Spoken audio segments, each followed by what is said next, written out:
Hollywood silver screen presenting fall. इस कहानी की शुरुआत में हमें बैकी नाम की एक लड़की को दिखाया जाता है जो माउंटेन क्लाइंबर है। उसकी अभी अभी डैन से शादी हुई है।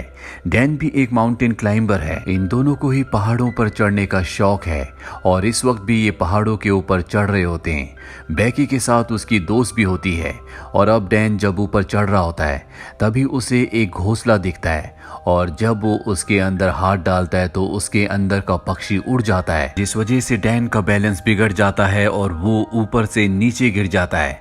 पर वो रस्सी से बंधा हुआ है इसीलिए अब वो हवा में लटक गया है। अब ना वो ऊपर आ सकता है और ना ही नीचे। ये दोनों के दोनों डैन को बचाने की कोशिश करते हैं लेकिन ये उसकी मदद नहीं कर पाते और तभी उसकी रस्सी का क्लिप निकल जाता है। डैन की ऊपर से गिरने से मृत्यु हो जाती है। इस हादसे के 51 हफ्तों के बाद हमें बैकी को दिखाया जाता है जो अब पूरी तरह से शराब में डूब चुकी है क्योंकि वो अपने पति डैन से, जिससे वो बहुत प्यार करती थी, उसे अब भी याद करती है। उसने अब तक उसकी अस्थियों को विसर्जित नहीं किया। उसकी अस्थियां अब भी उसके पास हैं। बैकी की जिंदगी में अब उदासी के अलावा कुछ भी नहीं है और बैकी के पास एक बार फिर से उसकी वही दोस्त आती है जो उस वक्त उसके साथ थी जब डैन ऊपर से नीचे गिरा था। उसकी दोस्त का नाम हंटर होता है। हंटर बैकी को देखकर बहुत खुश होती है। जब उसे पता चलता है कि बैकी ने अपनी जान लेने की भी कोशिश की तो वो बैकी से कहती है कि हमें दोबारा से क्लाइंबिंग करना चाहिए और इसके बाद वो अपने मोबाइल पर उसे एक टावर दिखाती है जो कि टीवी टावर है। ये टावर एक ऐसे भीड़ में होता है जहाँ पर इंसान बहुत कम जाते हैं और इस टावर की ऊंचाई होती है 2000 फीट। हालांकि बैकी इस जगह नहीं जाना चाहती और जब उसकी दोस्त हंटर कहती है कि उस टावर के ऊपर चढ़ने के बाद तुम डैन की राख को वहां से उड़ा देना, इससे उसकी आत्मा को शांति मिलेगी, तो बैकी मान जाती है और अभी दोनों के दोनों उस भीड़ में पहुंच जाते हैं। यहाँ पर ये वीडियोस बना रहे होते हैं, फोटोज खींच रहे होते हैं और हंटर उन वीडियोस को और फोटोज को अपने इंस्टाग्राम पर अपलोड कर रही होती है। अभी देखते हैं कि टावर इनके सामने है जो आसमान की गहराइयों के अंदर जा रहा है क्योंकि इसकी ऊंचाई बहुत ज्यादा है। आज से पहले इन्होंने कभी भी इतनी ऊंचाई तक चढ़ने की कोशिश नहीं की। इन दोनों को डर तो लग रहा होता है पर अब ये धीरे धीरे ऊपर चढ़ना शुरू कर देते हैं। बैकी का डर ज्यादा होता है क्योंकि उसे पता है कि ये लोहा जिससे टावर बना है वो बहुत पुराना है।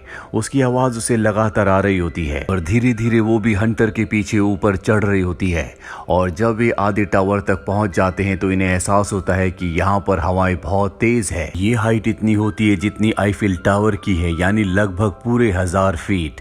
अभी लगातार ऊपर चढ़ना शुरू कर देते हैं और जब बैकी नीचे देखती है तो उसे डर लगना शुरू हो जाता है क्योंकि उसने पिछले 1 साल से क्लाइंबिंग नहीं की। लगातार ऊपर चढ़ते हुए अब ये टॉप तक पहुंचने वाले होते हैं तभी बैकी सीढ़ी पर पैर रखती है और वहां से एक स्क्रू गिर जाता है जिसके बारे में इन्हें पता नहीं चलता।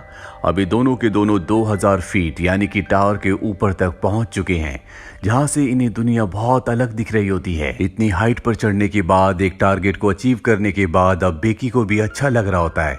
ये दोनों के दोनों यहाँ पर एंजॉय करते हैं, बहुत सारी फोटोज क्लिक करते हैं। साथ ही हंटर जो ड्रोन कैमरा अपने साथ यहाँ पर लाई होती है उसे वो अपनी वीडियोस भी बनाती है ताकि इंस्टाग्राम पर अपलोड कर सके। ये दोनों के दोनों बहुत खुश हैं। हंटर इतनी एक्साइटेड होती है कि वो टावर से लटक जाती है और बैकी को उसकी फोटोज क्लिक करने को कहती है। इसके बाद वो बैकी को भी ऐसा करने को कहती है। बैकी भी उसके कहने पर ऐसा करती है और अब ये दोनों के दोनों बहुत खुश हैं। इसके बाद बैकी डैन की राख को यहाँ से हवा में उड़ा देती है जिससे उसे तसल्ली मिलती है। ये दोनों के दोनों बहुत इमोशनल हो जाते हैं लेकिन बैकी फाइनली अब डैन को अलविदा कह चुकी है, यानी कि अब उसकी जिंदगी की एक बार फिर से शुरुआत हो गई। अब ये दोनों के दोनों अपना सामान पैक करके नीचे जाने की तैयारी करते हैं। सबसे पहले बैकी नीचे उतरती है पर तभी वो स्क्रू जो कि निकल गया था उस जगह से लेडर टूट जाती है। बैकी हवा में लटक जाती है पर रस्सी की वजह से वो जमीन पर नहीं गिरती, जिसके बाद हंटर उसे वापस ऊपर खींच लेती है।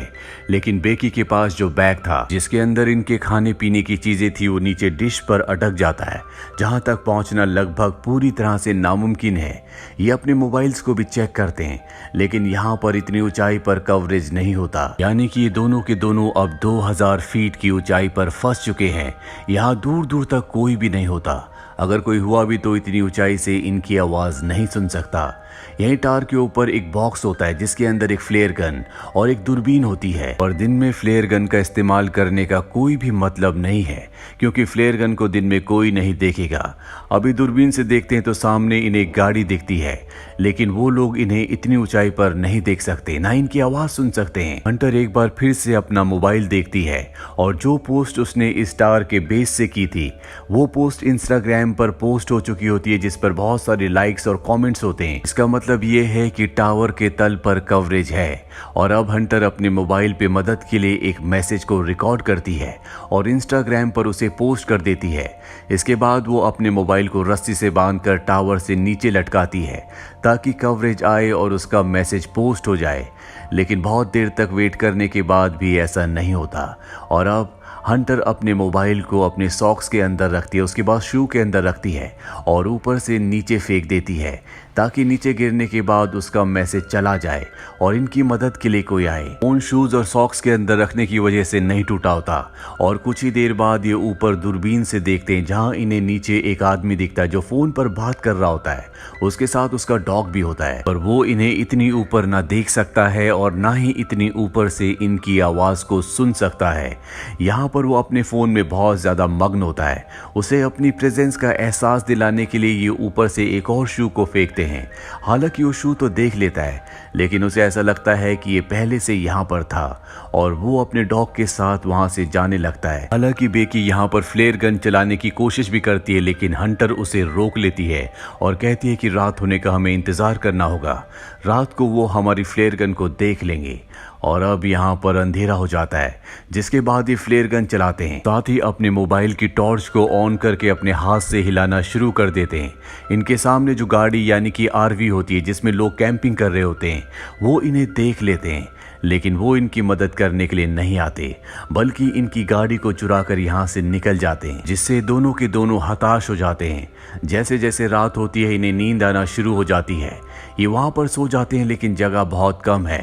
हंटर ऊपर से गिरने वाली होती है कि बेकी उसे पकड़ लेती है। तभी वो देखती है कि उसके पैर पर एक टैटू बना है जिस पर लिखा होता है 143। ये देखकर बेकी हैरान हो जाती है, क्योंकि उसका हस्बैंड डैन उसे हमेशा कोड वर्ड में आई लव यू कहता था, यानी कि 143। वो समझ जाती है कि डैन के बीच में और हंटर के बीच में कुछ न कुछ था, और जब वो हंटर से पूछती है तो वो एक्सेप्ट कर लेती है। वो बेकी से माफ़ी भी मांगती है, लेकिन बेकी अब पूरी तरह से नम हो चुकी है।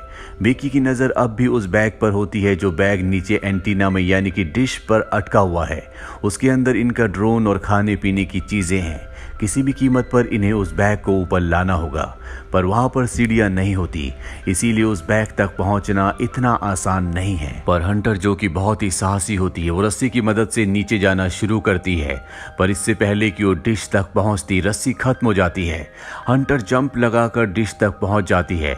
अब उसके पास बैग है, लेकिन रस्सी उससे दूर होती है। वो सेल्फी स्टिक की मदद से बैग को रस्सी में अटकाती है और इसके बाद खुद भी जंप मारकर रस्सी को पकड़ लेती है। और रस्सी से ऊपर चढ़ना इतना आसान नहीं है, क्योंकि इसमें बहुत ताकत लगती है और उसके हाथ जख्मी हो रहे होते हैं, जिस वजह से रस्सी उससे छूट जाती है, वो नीचे गिर जाती है। बेकी जब नीचे देखती है तो वो अब भी रस्सी से अटकी हुई होती है और वो उसे रस्सी के साथ ऊपर खींच लेती है, जिस वजह से उसकी जान बच जाती है। अब इनके पास इनका ड्रोन है जिसे ये मदद मंगवाने के लिए यूज करना चाहते हैं।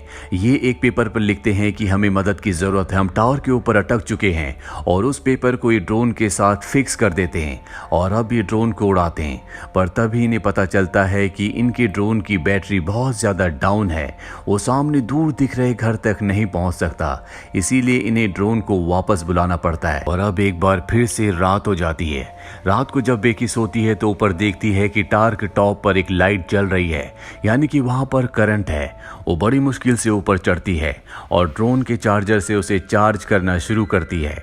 जब तक ड्रोन चार्ज नहीं होता उसे वहीं पर लटका रहना पड़ता है। ड्रोन जब पूरी तरह से चार्ज हो जाता है तो बेकी नीचे उतर जाती है, जिसके बाद ये ड्रोन पर उसी चिट को लगाते हैं जिस पर इन्होंने लिखा होता है कि इन्हें मदद की जरूरत है, और इसे उस घर की तरफ भेजते हैं जो सामने दिख रहा होता है। पर इससे पहले कि वो घर तक तक पहुंचता वो एक गाड़ी से टकरा जाता है, जिससे इनकी आखिरी उम्मीद भी टूट जाती है और अब इन्हें कोई उम्मीद नहीं है कि कोई इनकी मदद के लिए यहाँ पर आएगा। बेकी की हालत बहुत ज्यादा खराब हो चुकी है। वो हंटर से कहती कि तुम मुझे अपना शू दो।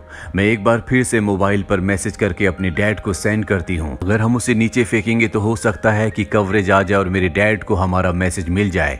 वो हमारी मदद के लिए यहाँ पर आ सकते हैं। लेकिन हंटर उसे मना कर देती है और तभी उसे एहसास होता है कि उसके साथ हंटर है ही नहीं, वो अकेली है। दरअसल जब हंटर नीचे बैग लेने के लिए गई थी तो सच में ऊपर आते हुए उससे रस्सी छूट गई थी, जिससे उसकी मृत्यु हो गई थी और अब भी उसकी बॉडी डिश के ऊपर होती है। दरअसल बेकी सिर्फ यहाँ पर हेल्यूसिनेट कर रही होती है, पर अब उसे सच्चाई का पता चल चुका है कि वो इस स्टार के ऊपर अकेली है और उसकी जीने की उम्मीदें पूरी तरह से खत्म हो चुकी है। वो मरने से पहले अपने पिता के लिए आखिरी मैसेज रिकॉर्ड करती है, लेकिन वो यहाँ से डिलीवर नहीं हो सकता क्योंकि यहाँ पर कवरेज नहीं है। वो वहीं पर सो जाती है और सुबह जब उसकी नींद खुलती है तो वो देखती है कि वहां पर एक वल्चर उसके घाव को खा रहा है। वो उसे पकड़कर मार देती है। इसका मतलब ये है कि अब उसके पास भोजन भी है, जिसे खाने के बाद उसके अंदर ताकत आती है और वो तय करती है कि अब वो नीचे डिश तक रस्सी के सहारे जाएगी, जहाँ पर उसकी दोस्त हंटर की बॉडी है। बड़ी मुश्किल से वो रस्सी से नीचे उतरती है और हंटर की बॉडी तक यानी कि डिश तक पहुंच जाती है, जिसके बाद वो हंटर के शू के अंदर अपने मोबाइल को रखती है और उसे हंटर की बॉडी के साथ फिक्स कर देती है। वो हंटर को सॉरी कहती है और इसके बाद वो हंटर की बॉडी को शू के साथ नीचे फेंक देती है ताकि सेल फोन डिस्ट्रॉय ना हो। दरअसल पिछली बार जब इन्होंने शू के साथ सेल फोन को नीचे फेंका था तो वो डिस्ट्रॉय हो गया था, जिस वजह से इनका मैसेज कभी डिलीवर हुआ ही नहीं। और अब जबकि उसने बॉडी के साथ शू के अंदर मोबाइल को डालकर नीचे फेंका है तो वो पूरी तरह से सुरक्षित रहेगा। दरअसल टार के ऊपर कवरेज ना आने का ये भी कारण होता है कि यहाँ पर इसके अपने इतने सिग्नल होते हैं कि वो दूसरे सभी प्रकार के सिग्नल्स को ब्लॉक कर रहा होता है। एक बार फिर से रात हो जाती है और बेकी के फादर यहाँ पर आ जाते हैं। वो देखते हैं कि टार के आसपास भीड़ है और वहां पर बेकी की डेड बॉडी है जिसे पुलिस ले जा रही है। ये देखकर वो पूरी तरह से टूट जाते हैं क्योंकि वो अपनी बेटी से बहुत प्यार करते हैं। पर तभी वो देखते हैं कि पीछे बेकी खड़ी है जो पूरी तरह से ठीक है। उसके साथ डॉक्टर्स भी होते हैं। वो बेकी को अपने गले से लगा लेते हैं और इस तरह से बेकी की जान बच जाती है। तो ये थी पूरी कहानी फिल्म फॉल की। ये फिल्म ईयर 2022 में रिलीज हुई थी। IMDb पर इसकी रेटिंग है 6.4। उम्मीद करते हैं कि ये कहानी आपको पसंद आई होगी।